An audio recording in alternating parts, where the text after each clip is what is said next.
All right, we are rolling now. Counting us down. 3, 2.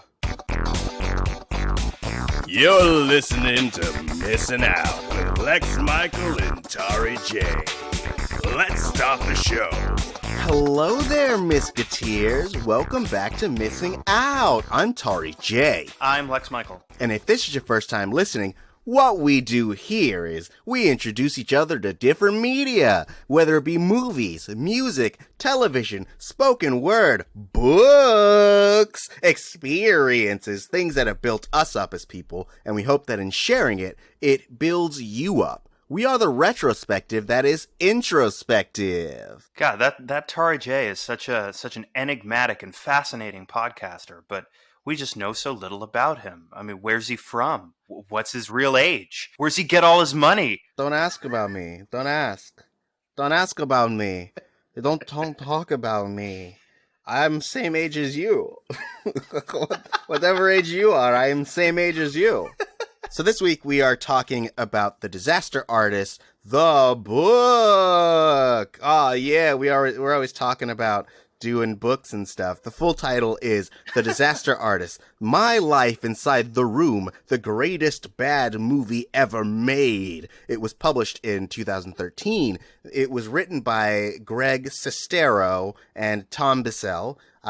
Greg, you might know from the movie The Room, the cult classic that is known to be one of the best, worst movies. Oh boy, everyone loves to laugh at things. It's like the non-musical version of Rocky Horror Picture Show. That makes sense. This is a great pitch. Thank you. I spend lots of time doing cool stuff. Pitching is one of them. But speaking of pitches, this was a recommendation from one of our fans, Cam Griffin, on Twitter at PinkPinkBile, and he was kind enough to do a pitch for us. Here it is. Hi, I'm Cam Griffin, and I suggest y'all check out The Disaster Artist, a book by actor Greg Sestero about his experience working on the 2003 film, The Room. Imagine a movie so bad it's good. Imagine almost every set piece, every strange line delivery, and every questionable creative choice all becoming in-jokes to the cult-like following that film accrued. This sort of thing is nothing new these days, but the story behind The Room's creation is a wild one to be sure.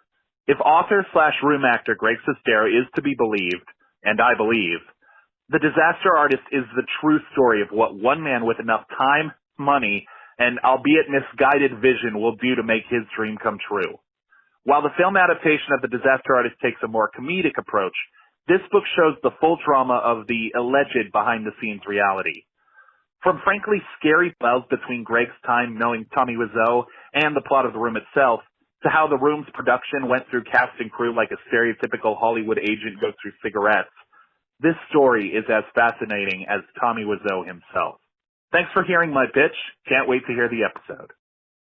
That was really good. Cam really broke it down. Very well said. Really liked his description of the book versus the movie. I think that kind of encapsulates the spirit of The Disaster Artist. I listened to the book, which is an audiobook that is narrated by Greg Sestero. I also watched the movie because I wanted to be able to compare the two. Lex, you've seen the movie, and did you listen to the book or did you read it? Yes, so I had seen The Disaster Artist, and I am very, very glad that I too chose to listen to the audiobook version because although, yes, you could do the Tommy Wiseau voice in your head for yourself while reading it on the page, I feel like you really do lose something if you don't have Greg Sestero imitating his friend Tommy Wiseau for the entirety of the 11 hours. Yeah, his impression is really good, and I think it really adds a lot to the flow of the book, and it really kind of brings those moments that you're kind of dealing with Tommy Wiseau crazy to life, and I really enjoyed that. There were some moments where I was like, did he just get Tommy to record his lines? But no, he's doing a real spot on job. Yeah. And I also like that his impression is it's a more grounded take on the character. Like the James Franco version that you get in the movie is kind of a heightened version that is kind of what Tommy Wiseau is like, but it's also, you can tell that it is a diluted version of what is in The Room, the movie. Mm-hmm. It's like the difference between doing a realistic version of like Arnold Schwarzenegger, which is like basically an Austrian accent, versus doing a caricature, which is just like a lot of like so there's a lot more nuance in the Greg Sestero version. It's, you know, it's because they were friends, and like the longer you spend with someone, their friendship over 10 years long, essentially you can kind of get a feel for them, and you can do a pretty good, I would say, approximation of that person. Yes. I mean, I would say for sure that Franco's Tommy Wiseau in the Disaster Artist movie is very much like, if you were going to do an animated series version of The Room, I would say like this is the version of Tommy Wiseau that you would probably be looking at. But also, you talk about how Greg's approximation of Tommy feels a lot more grounded, and that in part is because of their closeness and their intimacy as friends. And I do think, regardless of your opinion of the Disaster Artist the movie, I do think it was a real sort of clever play on the part of James Franco, who directed it, to cast himself and his brother as Tommy and Greg, because you get, especially if you're going to have that very sort of cartoonish, exaggerated version of Tommy Wiseau, you need something that grounds them in this almost familial relationship. By the time they get onto that set, they really do feel, in a way, if not like brothers, then certainly like kind of bizarre, uncomfortably close cousins. Maybe my favorite thing about the Disaster Artist is that they're able to take the story of a movie notorious for being, oh my God, let's laugh at this level terrible, and actually give it an emotional center, which is the friendship between these two guys. And the way Sestero and Bissell tell the story in the book, it really does end up becoming just as much about the friendship between these two guys and the weird twists and turns their relationship takes as it is about the making of the movie. And in fact, as far as the through line of the thing, it really is more about their relationship and who Tommy is or isn't or may be as a person, more so than who he may or may not be or aspire to be as an artist, as a filmmaker. And I think that's a clever play, because it takes this story from just being an oddity to being something, I think, that transcends that and makes it a sort of valuable, accessible story on its own. And I think that having experienced them both, I definitely, for me, prefer the book experience to the movie experience, because I think that there's a lot of character depth. No, I guess that isn't the right word, because these are real people, but like I think that the book really dives into who Tommy is underneath all of the like bravado and the clothes and the accent and the glasses, and how he affects those around him. And also feel like it goes into a lot of depth in terms of like what it's like to pursue your dream, and how like high that can make you feel, but also how crushing it can be.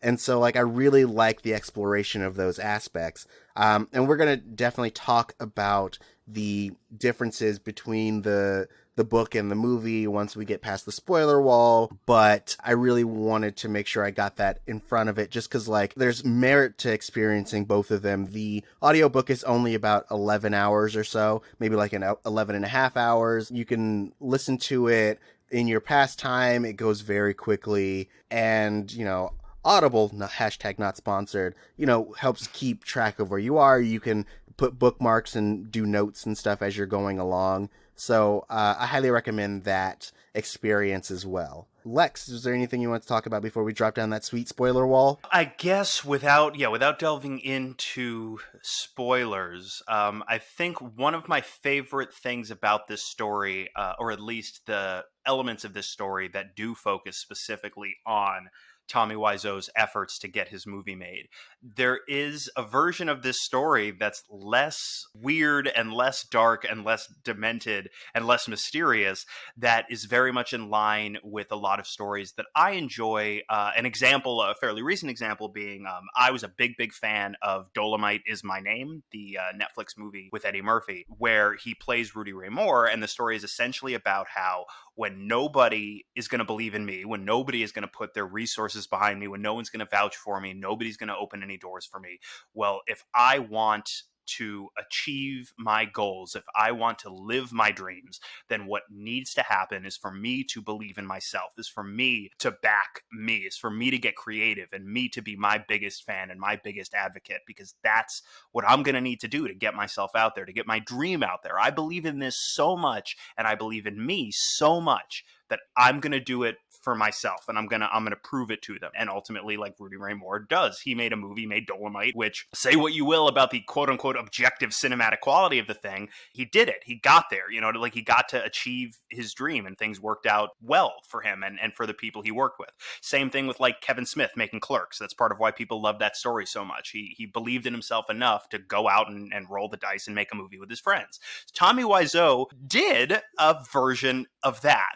But this is the sort of like the dark flip side to that coin. This is a version of that story where you're sort of in the mirrorverse. This is like the dark mirrorverse version of a story like that. And so it speaks to me, as just a fan of movies in general. Like making movies is a fascinating process when it goes as smoothly as it ever goes, let alone when it's this much of a truly bizarre, nightmarish circus, but also as an inversion or a subversion of a story form that I'm, in general, pretty much a big fan of to begin with. So that's, I guess, my last thought before we take our break and come back and drop the spoiler wall down. They do, though. We all know that they made this movie, so I guess spoilers in advance in that regard. But how dare you? I know. What do you just like drop that piece of information over the wall? It's fucked. Why would you do that? It's honestly, I'm just now flaunting my disregard for the establishment and for society. Tauri, you're the fist of the man, and I won't have it anymore. So I'm rebelling. I reject that premise, and I am lowering the gates of the spoiler wall. Listen to it clink and clink and clink. We're rolling it down. Chicka, chicka, chicka, chicka, chicka, chicka, chicka. So, as we've mentioned, you can listen to the audiobook version on Audible. You can do like a 30-day free trial and listen to the whole thing in a couple days or in one sitting, depending on how crazy cool you are. I can't tell you what the coolness scale is. You're just going to have to determine it for yourself. If you wanted to watch the movie, it is available on Netflix and for rent on all streaming platforms, you know, Google Play Store, YouTube Movie, Amazon, etc. Go check them out. If you don't want to be spoiled for any thing that happens in the book or the movie, or if you're like, yo, I'm crashing through, these are real events, this enhances my experience knowing what's coming, then baby, follow us after the spoiler wall goes down. While we're here, if you have a chance and you're feeling so inclined, please go to Apple Podcasts and leave us a rating, a review. Tell us what you like. Tell us what you want to hear from us. Tell us, I don't know, your favorite thing about The Room. Whatever you want to say. Leave us a 5-star review. We read those here on the show. And yeah, we appreciate your support. I know things are crazy right now. People aren't listening to podcasts as much as they used to, so we appreciate you continuing to listen to ours. That said, we will come back right after this break. And we are back. And you know what that means. It's time to bust a recap. It's like bouncing off the walls and stuff. There's so much echo. Oh, like a ricochet? Where did it come from? Oh boy. Maybe there were more than one shooter. Oh. Anyways, we decided that we would try to tackle this together like the best friends that we are. We go in chronological order. If you've read the book, you know that it kind of jumps back and forth between Greg's life and the experience of creating The Room. And we thought we would start with Greg's wonderful life and then go all the way through to the last frames. Ooh, baby. So, I'll get this baby started, baby. I like saying the word baby. We start with Greg, the son of a Sicilian and French immigrant mother and a father of unknown determination, and he wants to become a star. But his mother is not supportive, and she hates the idea of him doing anything that is, in her view, impractical, and so she discourages him so hard. And his dad is like, nah. And so he, despite her wants and needs, takes it upon himself and starts taking classes. He starts reaching out to different people for representation. His mom tanks him so hard, and he's like, I'm feeling discouraged. And then he continues to take classes, but he's like, I'm over it. I hate watching people act. I hate this, the journey of acting. Everything is bummer town. I'm jaded. And then a guy he describes as pirate-like decides to act in his class, and he's like, wow, this guy doesn't give two shits. This guy is fearless. Ooh, I want to get to know this guy. And then he decides that he wants to do a scene with this guy who we would come to know as Tommy Wiseau. Dun, dun, dun. And then what happens, Lex? I mean, I guess my first thought would be I would imagine Tommy Wiseau would absolutely love the musical sting that you chose to include upon his introduction. I like to think he'd get a kick out of that. So Tommy Wiseau, who Sestero meets in this acting class. Naturally, Greg's reaction is a version of, what in the fuck? Who is this person? Because the guy looks weird, sounds weird, behaves weird, is very, very dodgy when asked any sorts of personal questions whatsoever. But something about Tommy's energy, something about his attitude towards the craft and towards living, something about it is very, very appealing to Greg. And so the two of them end up forming a friendship, which is real weird. And Greg constantly feels like he's on the back foot a little bit, trying to navigate the various idiosyncrasies of Tommy's being, of his quirks, of his personality. And yes, it's maybe the quirkiest of quirky personalities. And so Greg eventually is able to get an agent, and he starts working as an actor. And Tommy seems to be developing a little bit of a jealousy towards Greg, trying to figure out, well, why is this working out for you and not for me? I have all of these dreams and aspirations and all this value as an artist. Why does nobody see it?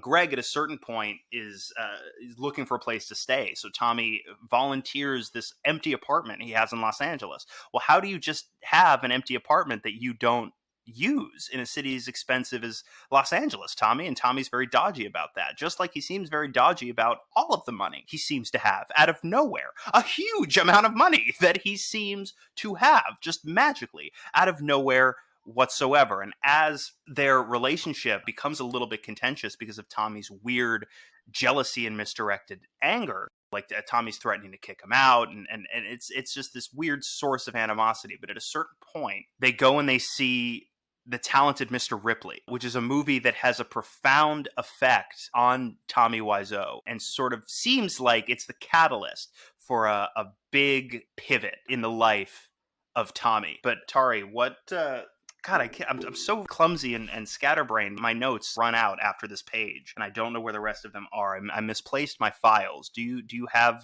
Oh yeah, I have a file. Oh look, I'm shuffling. Oh man, I'm going through the file right now, and it says that after they see The Talented Mr. Ripley, for two separate reasons, Greg was like, I'm going to show him this movie, and it'll illuminate to him how I don't know, toxic he can be. And for Tommy, he was like, I'm Mr. Ripley, and I'm willing to do anything to make my dreams come true. So he starts writing a story. He starts writing, maybe it'll be a play, maybe it'll be a movie, maybe it'll be something, but I want to make something all my own. And so he starts doing that, and he's like, oh man, I'm going to name characters after you. I'm going to be in your space. I'm living in LA now, and oh yeah, I'm going to make this thing happen. But at some point he starts to feel really, really dejected, and he is having trouble writing, and all the while Greg is having a little bit of success. And so he's like, I I have to go now. And he disappears for 9 months. Greg gets a little more like he starts developing relationships. He starts working at an assortment of retaileries, and he starts having what one could feel like is a normal life, sans his dream of being an actor. And then Tommy shows up again and is like, I wrote this thing. You're going to be in it, and it's going to be so crazy. Greg is a little bit, he's hesitant at first, because his relationship with Tommy had been so frayed by the time that Tommy disappeared, and he was living with his girlfriend at the time, and he wasn't sure. He still cared about Tommy. Tommy was still his friend, and he was the reason why he was in LA to begin with. So he was like, all right, I'll help you out. And then Tommy is like, yo, you're going to be one of the main stars in my movie, and I'm going to pay you a bunch of money, and I'm going to give you a car. Two things that Greg desperately needed. So they decided to embark on this journey together. Tommy more excited about it than Greg. And then we start getting into what one could describe as the ridiculous series of events leading to the kick and screaming end of the production of The Room, which, oh boy, man, my notes seem to be, that's where the file ends. Lex Michael, what happens next? Oh! Y'all basically know the rest. The Room was one of the most psychotic small productions that I think conceivably has existed, quite possibly in the annals of film history. It was an absolute disaster. Tommy Wiseau, though a man possessed of clearly no small amount of drive and arguably no small amount of vision, I think it can be said that he had a very clear vision of some kind, but was an incredibly volatile and toxic person to work with. And the production more or less reflected that. The relationships between Tommy Wiseau and damn near every member of that cast and crew were somewhere between a hurricane and a train wreck, I think is maybe the best way to describe it. I believe so. He was ostensibly the writer, producer, director, and so on down the line. But of course, was it Sandy Schler, who came on initially, I think, to be script supervisor, ultimately ended up having to do enough of the job of director that years later, he too would put out his own book arguing for directing credit on the movie. But a massive amount of wild, erratic changes, dialogue that makes no sense, performance choices that make even less sense, and a lot of, as alluded to, really sort of toxic, abusive behavior on the part of Tommy Wiseau, both emotional abuse and in a couple of cases, some physical abuse as well. And so every choice that you could make on a movie that is wrong, that is seemingly incompetent, he would make. That's part of why the final result is what it is. But the entire time, all of these choices are costing the movie. They're costing the movie both time, and of course, that directly translates on a movie set to costing a lot of money. And so the questions persist. Yeah, one, who the hell is this guy?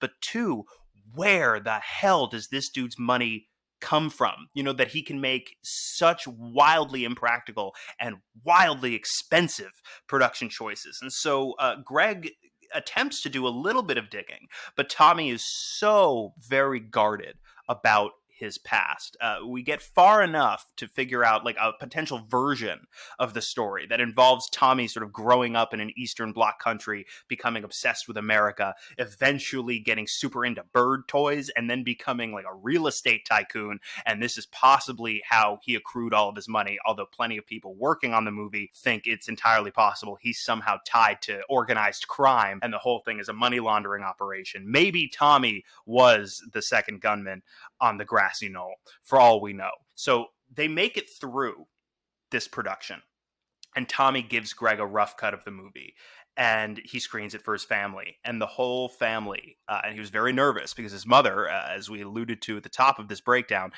his mother's never been all that supportive. So it's a big deal, and it's, you know, it's a position of vulnerability to sit down with people whose support is in question and show them, well, this is what we've been working on all this time. And his family is sort of gets very involved in how utterly bizarrely inept this movie is. And that proves to be the reaction of audiences by and large, to such a degree that when The Room finally comes out, it becomes a cult phenomenon. And now here we are, we're coming up on 20 years of The Room. In just a couple years' time, this thing will celebrate its 20th anniversary, and we are still talking about it now. Its reputation it refers to it as the Citizen Kane of bad movies. It's a big deal. And so, for better or worse, this is very much a story about, yes, friendship, but also of a really strange, batshit crazy character who so desperately and belligerently believed in himself and his vision that he actually, for better or worse, willed this thing into creation. And now we're doing a podcast about it. And that, I believe, is the story of The Room. Oh, yeah. You done nailed that, baby. Ooh. Oh, yeah. Ooh. So I think that kind of gets us towards the segment that we like to call What's the Difference? Ooh, ooh, oh. And I would like to talk a little bit about this crazy star-studded movie, because I feel like a lot of people, their first exposure to The Disaster Artist, the story behind The Room, was the movie created by James Franco, and it has all the people that you love from comedies, especially like Judd Apatow comedies. So we're talking about James Franco, Seth Rogen, Dave Franco.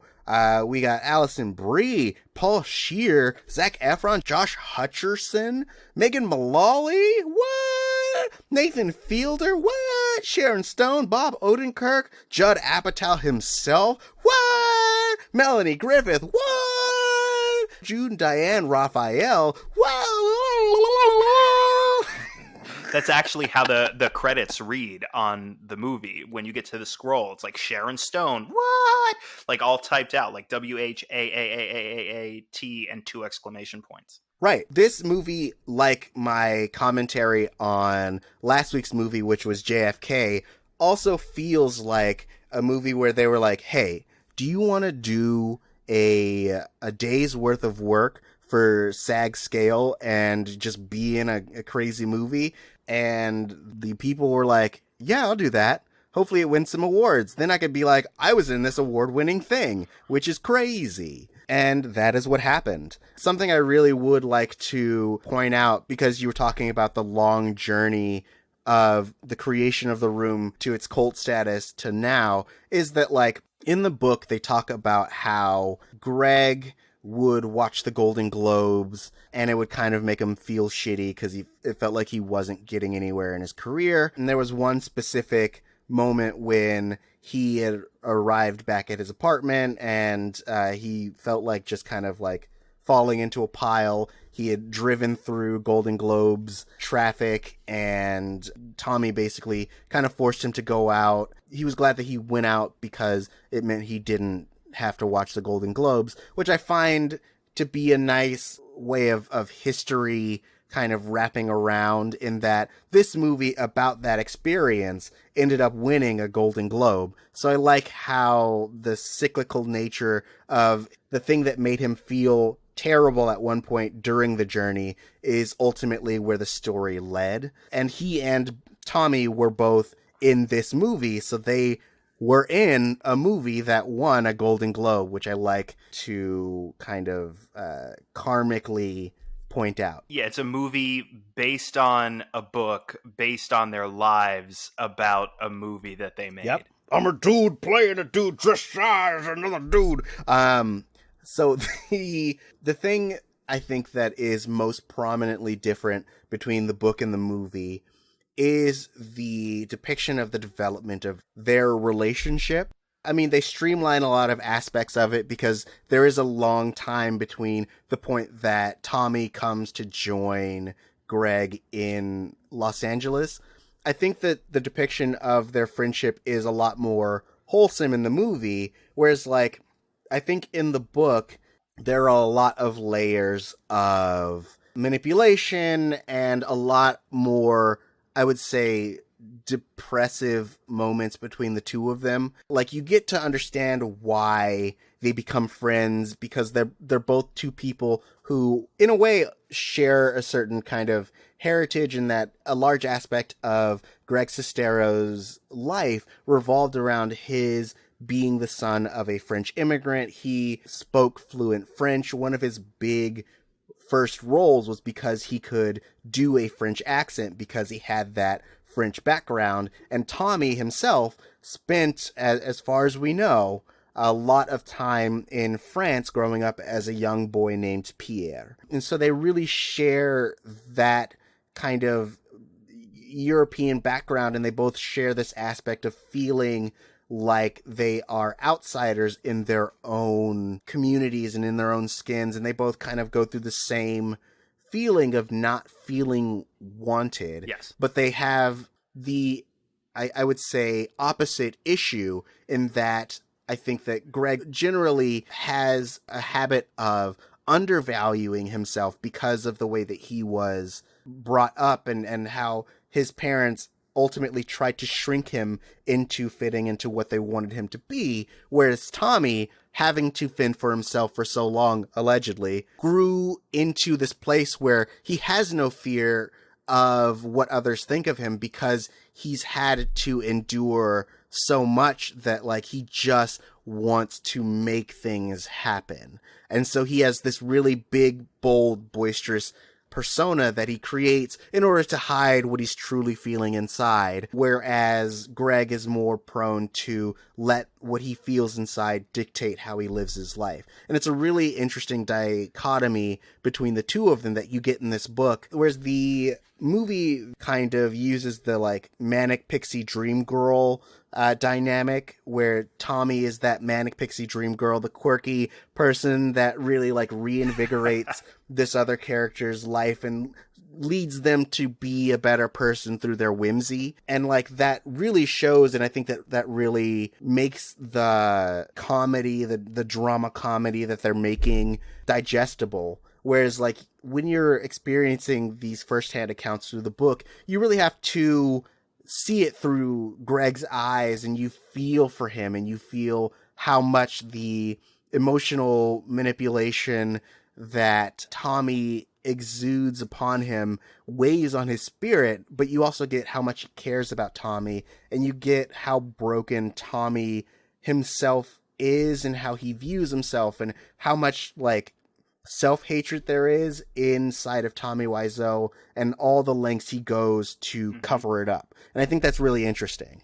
Absolutely. I agree completely. I haven't revisited the movie in a little while, but what I remember of the relationship in the movie is definitely in line with what you're describing, because even though we do poke at some of the psychology of Tommy Wiseau as depicted in the movie, you can't get away from the fact that even though he's doing a pretty solid Tommy Wiseau, you're still watching James Franco in a wig doing a voice. The real guy, I think it's interesting, like, yeah, that dichotomy, there's an interesting yin-yang element to the Tommy and Greg relationship. But I do think it's interesting that you sort of initially phrased it as, you know, Tommy presents as somebody who doesn't necessarily care what other people think about him.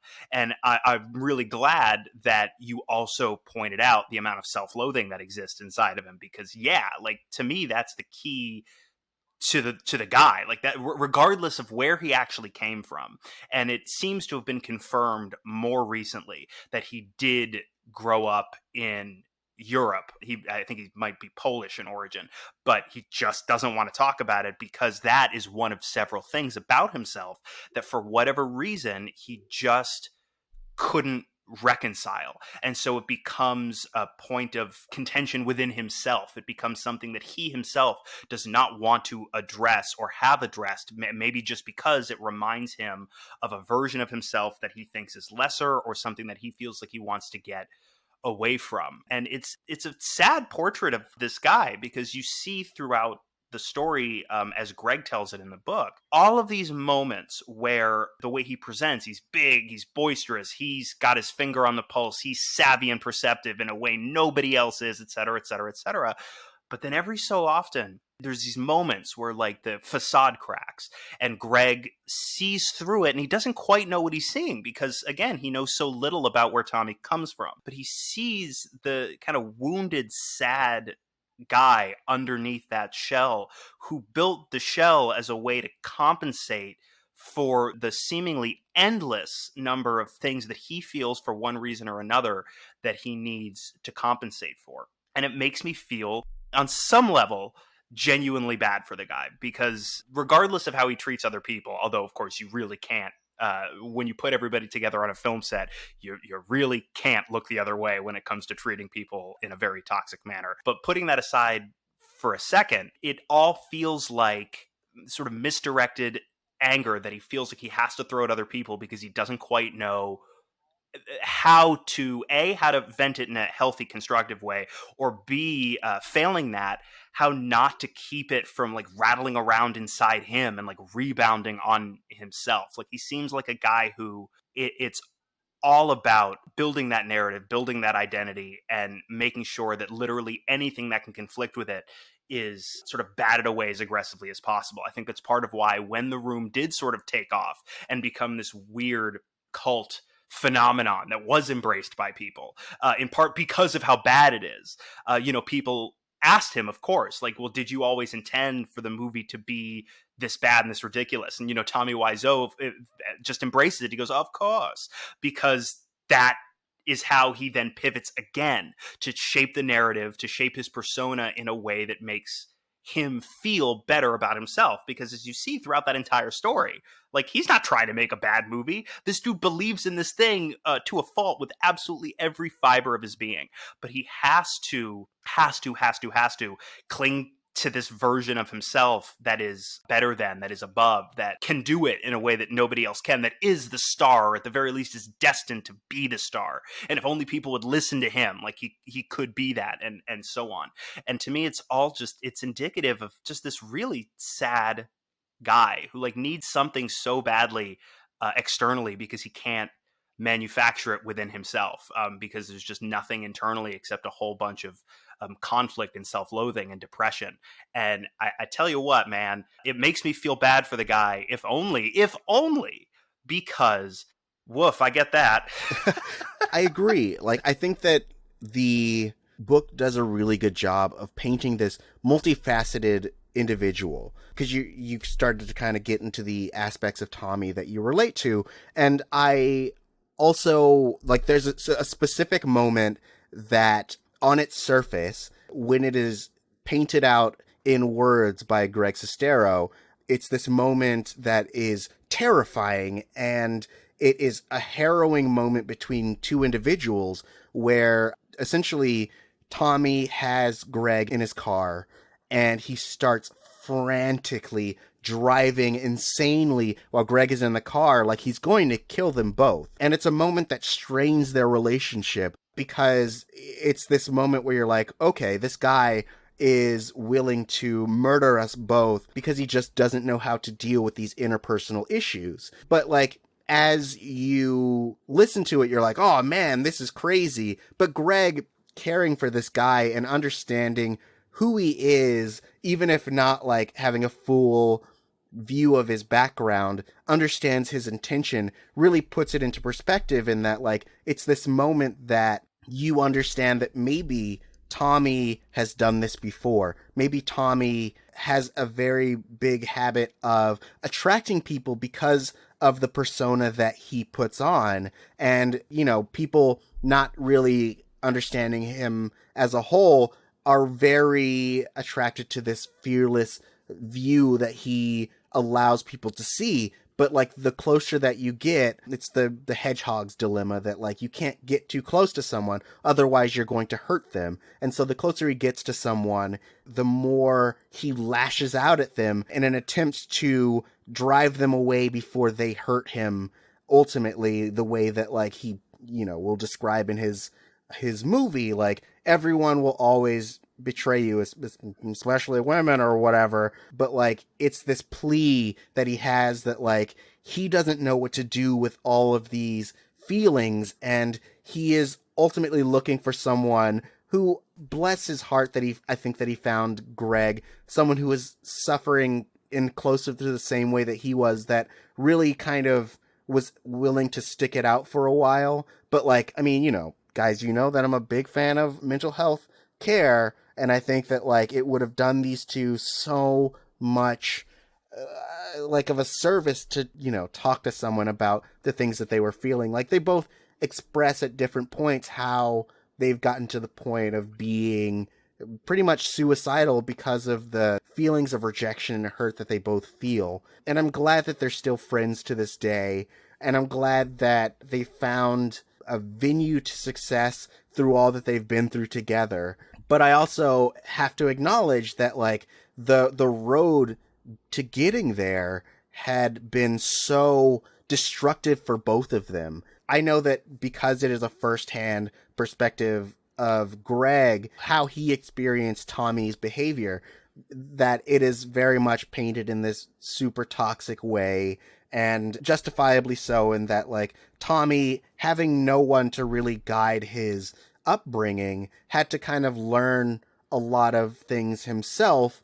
And like we as individuals aren't the best self-teachers, especially if we're not super introspective. And so like that is why you get this sense of Tommy being like an alien and having no real sense of interpersonal understanding, is because like everything that he's learned, he's probably learned from watching movies or just rationalized himself and doubled down, because these are all the layers that he had to create to like paint on this mask of what is Tommy Wiseau, the Birdman, the guy that he thinks that he needs to be to represent the like all-American guy. Like there's a moment in the book towards the end where you start to kind of piece together who Tommy is and his view of what America and Hollywood is. And it's this American dream of like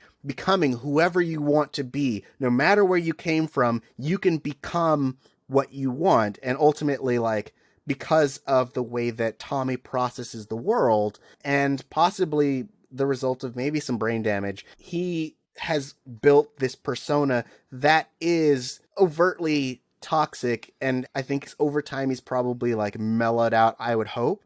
But like, it's hard for him. And I like, you have to sympathize with how difficult everything is for him and how much he wants so desperately to be accepted and loved, but he doesn't know how to do that. No, it's painful. It's painful because, I mean, some of the stuff you just hit are things that we have spoken about on the show in the past that we perceive as maybe more relatable than we would like these things to be. And I'm glad, too, that you really got to the heart of it, which is all of the behavior, all of the pushing to make the movie, all of the lashing out at people on the set.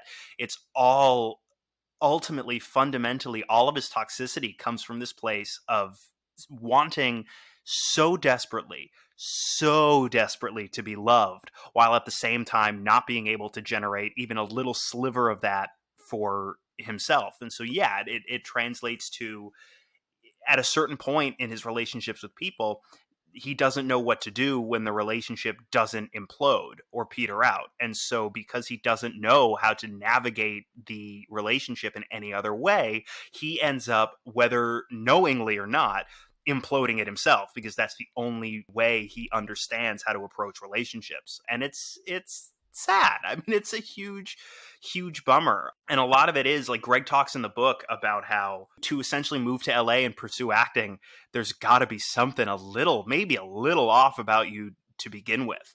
And it's true, like you say, like you draw that parallel between him and Tommy as far as what their goals are and how those goals reflect on their internal emotional state. And it's interesting how all of it for Greg seems to be, like, they both want validation, of course, but all of it for Greg seems to be about sort of figuring out who he is and stepping into that and using it. And there's an authenticity to that I think is in part what serves him and why he is, for a little while there, able to accelerate ahead of somebody like Tommy, who is doing everything in his power to create something fabricated, because his true authentic self is something that he clearly has, for whatever reason, a very specific distaste for. And so, there's these layers between the world and whatever his authentic self is. And I think that would certainly have held him back. Tommy is ultimately the one. And I like this because it just sort of speaks to something in me that I guess gives me hope as somebody who moved to LA to work in entertainment and has no illusions about the odds of being able to do so successfully. I do love that while Greg did find some success approaching things traditionally and getting representation and going out on audition after audition after audition, it is Tommy's lunatic, psychotic, I'm going to delude myself into believing my dreams will become reality no matter how impractical it is, no matter what anybody else tells me. It was that belligerence that ultimately created something that caught on the way The Room did. And it's why to this day people know who they are, and why in a way that is, I'm sure, very removed from what Greg originally wanted, his dreams kind of came true as well. And obviously something like The Room happening, or something like Rudy Ray Moore making Dolomite, or Kevin Smith making Clerks, that's the type of thing that maybe happens at most once a decade if it's going to catch on the way some of these things caught on. But that's always been my philosophy as well. Like, I don't have any illusions about the business, and I don't really have any illusions about myself, but I have, like Tommy Wiseau, I have dreams, I have aspirations, and I have things that I think I have to offer. But most likely, if those things are ever going to be noticed by other people, if I'm ever going to have an opportunity to showcase what I can offer, I am probably going to have to create those opportunities for myself. I'm probably going to have to design something that can offer me that, like Tommy did. You do have to do a version of this regardless if you want to work, but committing solely to Greg's approach, which the far more pragmatic, and yes, statistically, as unlikely as success in acting is for anybody, statistically maybe a hair more likely to succeed than what Tommy was trying to do. It just never made sense to me to only pursue it that way, because ultimately you're waiting on somebody to give you permission to take the next step in fulfilling your dreams. Whereas, as crazy as Tommy arguably is or isn't, I mean, he did it. It actually happened. It actually worked. And he actually sort of made his point. And I think it's a point that really resonates. As much of a strain as it put on the relationship between Greg and Tommy, I'm also really glad for this guy. Like, I'm glad for Tommy that their friendship still panned out. The idea of Tommy is depicted in this story after being abandoned by Greg. It's depressing to a degree that, like, I don't even want my head to go there. So I'm glad that the two of them were able to come out of this, A, still being friends, but B, still working together. You know, like, as curious as I am now after listening to this story to go back and revisit The Room, I am far more curious to go take a look at some of the stuff that they've done more recently. Like Greg Sestero, I believe he wrote and also directed, I think it was like a 2-part feature called Best Friends, which stars him and Tommy Wiseau. And Tommy Wiseau directed another movie that was supposed to come out last year. And I believe the movie is called Big Shark. And it's about a couple of guys. I believe 2 of the 3 leads are him and Greg Sestero again, who have to fight a big shark, I guess. It was supposed to come out last year, and I guess it couldn't be completed in time for its debut. But I'm hoping to see that eventually, because the fact that these guys are still friends and are still making things together, are still living a version of that dream, as low rent and ultra specific as it may be, it makes me happy. It makes me feel hopeful, I guess you could say. I like that. Yes, I'm very interested to see what they created after The Room. Like, you know, The Room having its alleged $6 million budget was a labor of love, or at least a creative labor of love by Tommy Wiseau. It was probably like his autobiographical magnum opus. He's like, this is gonna be what everyone loves, and they're gonna be like, I'm Johnny. But now it feels like they can just kind of have fun and just like make shit because they can, and he has money. I'm sure that Greg doesn't mind whatever the money is, and I'm sure that Tommy, that he's grown past his like prima donna directing style and is kind of just like, yeah, let's make some things now. I wish them all the best, and I think that like now I kind of want to talk about the fact that I haven't seen The Room. Okay. I don't know, like, I've seen clips and I don't know if I ever will. When I had first heard of it, I had heard it under the guise of like, oh man, this movie's so bad that like you gotta just watch it because it's bad. And I'm not a big fan of like hate watching stuff. Right, me neither. And it feels shitty to be like, oh yeah, we're gonna all get into a room together and shit on someone's creativity. Ooh boy, I love how shitty this is.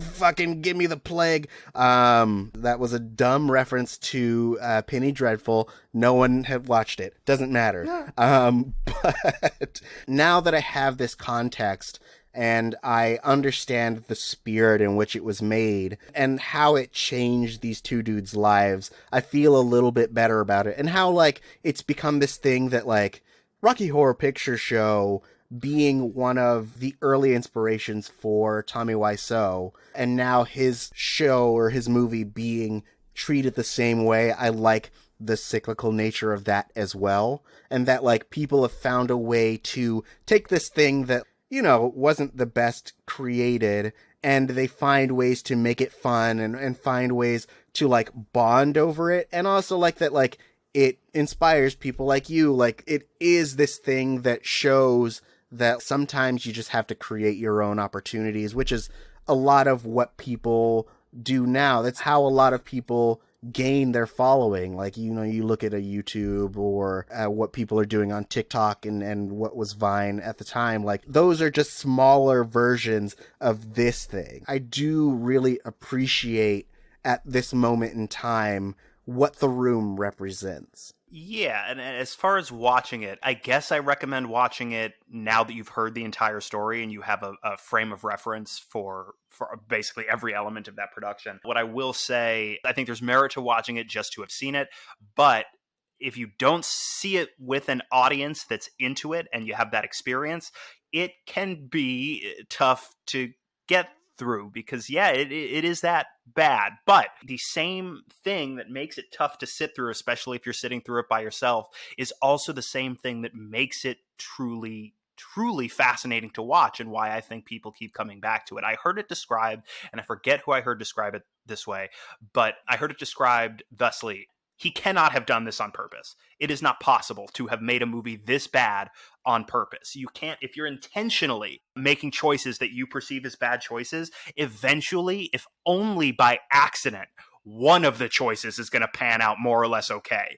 This is like every conceivable wrong choice that could be made making a movie was made on this movie. And that's why not only is it bad, not only is it inept, but it is so singularly bizarre to watch.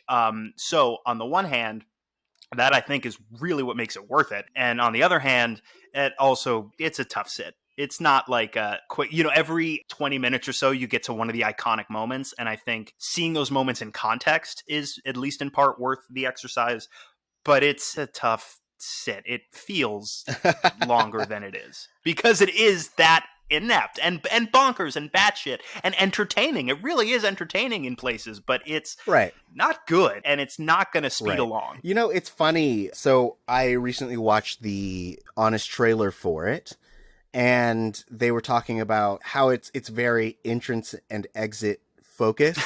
And you have to understand that, like, it was written as a play, and it was just never adapted to be what would work on film. He was just like, I wrote this play and now we're gonna film it. I would really wonder, like, if someone tried to take the original script and did like a script doctor and made it into a stage play, like what that would feel like. Because like at its core, it is a very simple love triangle. You know, it says a lot of inappropriate things about women, and it treats women very poorly. But, like, the staging isn't too hard. The set pieces aren't too hard. Like, you could effectively make The Room stage play. And it would make more sense being called The Room because everything takes place in a room. But whatever. But that, like, entrance and exit focus makes more sense if you're like, oh, this is a play, and you're like, people come in and out of set and have to like announce themselves that they exist. That's a thing. Do you have any last thoughts about this before we wrap up? I was so moved that I forgot. It's like in The Dark Knight, how Michael Caine talks about when Heath Ledger walked into the one scene that they have together, he forgot his lines. He doesn't have lines in that scene, but if he had them, he would have forgotten them. It's like that. You made your observation, and I was just so taken with it that I forgot what my thought was going to be. My play insight really gotcha. I guess my final thought is that, I'm glad there's a Tommy Wiseau out there. Uh-huh. I guess if you told me that he was not from planet Earth, I would believe you. I wouldn't, honestly. Oh, yeah. I don't think I would even demand evidence. I think I would take it as a given that you were right. Hey, I get it. I want very much to see the rest of his work. I want to. You got to think at this point, Greg knows all about his background and where he gets his money and stuff. You got to think by now. But I hope we never find out. I genuinely hope we never find out, because as much as I want to know, I really, really want to know where this dude gets all his money. The answer, unless he is literally from outer space, the answer is not going to be as satisfying as the not knowing.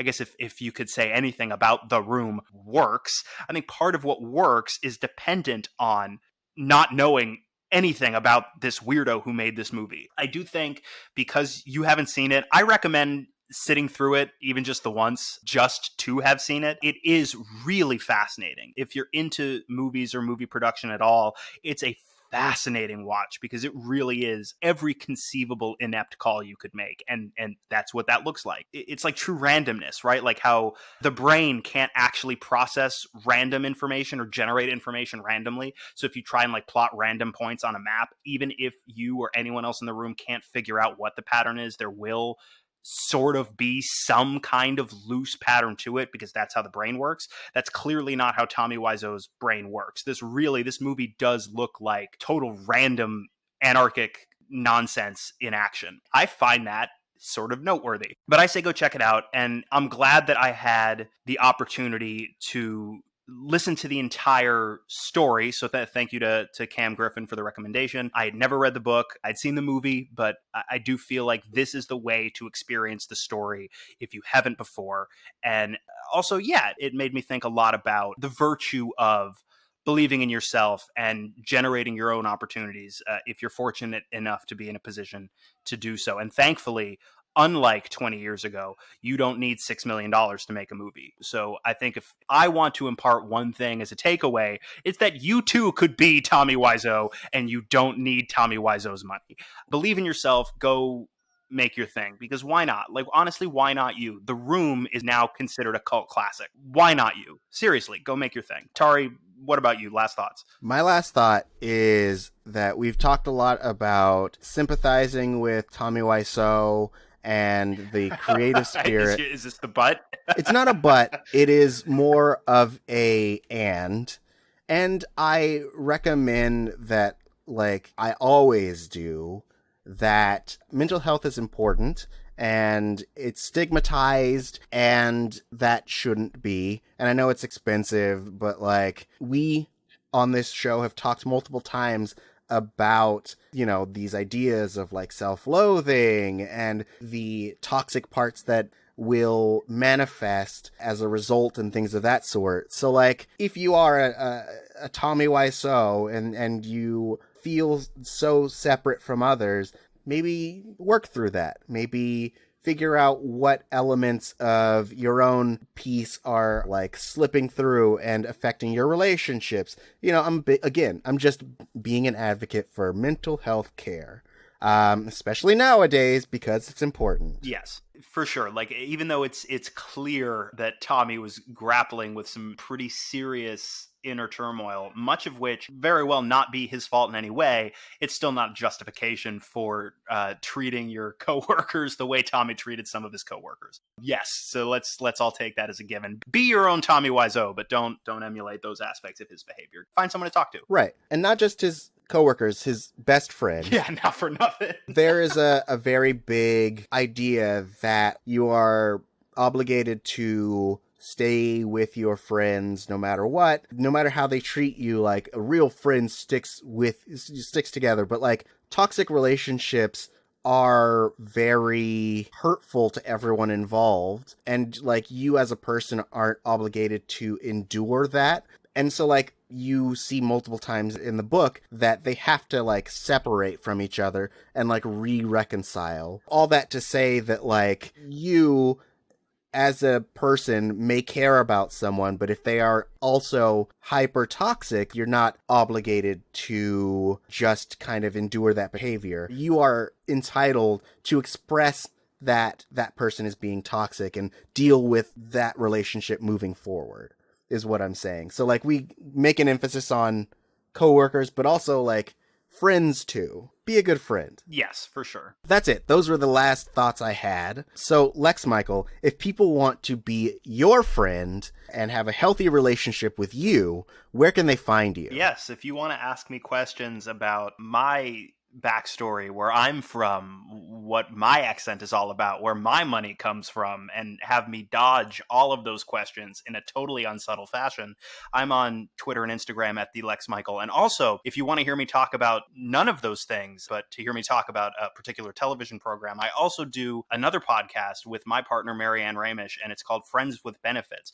where we break down the pop culture juggernaut that is the television show Friends, episode by episode. She is a fan, I am not. So we're going to be talking about this thing from a fan perspective and a critical perspective. You can watch it with us. It's on HBO Max now, so you can stream it there and you can join in. Please find us wherever you find your podcast. You found this one, so you can find that one too. It's called Friends with Benefits. And while you're seeking that show out, if you're also looking for Tauri J, Tauri, where can people find you? Oh my gosh, you can find me with no friends or benefits on Twitter at TauriJ. That's TauriJay.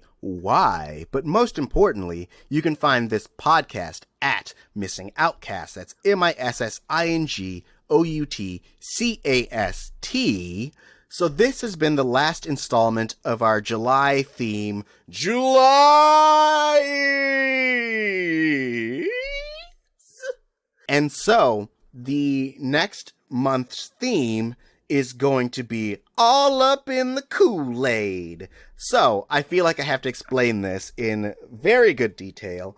So August is a month that was inserted into the Roman calendar in honor of Emperor Augustus. Same with July, which was inserted into the calendar by Julius Caesar, or in honor of Julius Caesar. This month's theme is all about people inserting themselves where they don't belong. They're all up in the Kool-Aid, don't even know the flavor. And so we're going to be starting with the 1995 Black-directed, Black-acted movie, Waiting to Exhale. It was directed by Forrest Whitaker. There's a bunch of cheating people inserting themselves into relationships where they don't fucking belong. You know what I'm saying? So, that is the feel, the tone of next month's theme. That's going to be our focus for the next month. People who are all up in the Kool-Aid don't know the flavor.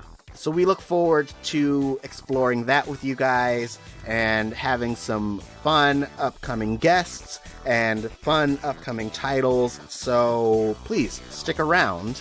Until then, this has been the retrospective that is introspective. And now you have a new perspective. Tauri J, you're a great podcaster. Oh my god. Oh. So good. So you talk about all the things. Hey, stop doing pull-ups in my room. I'm trying to sleep.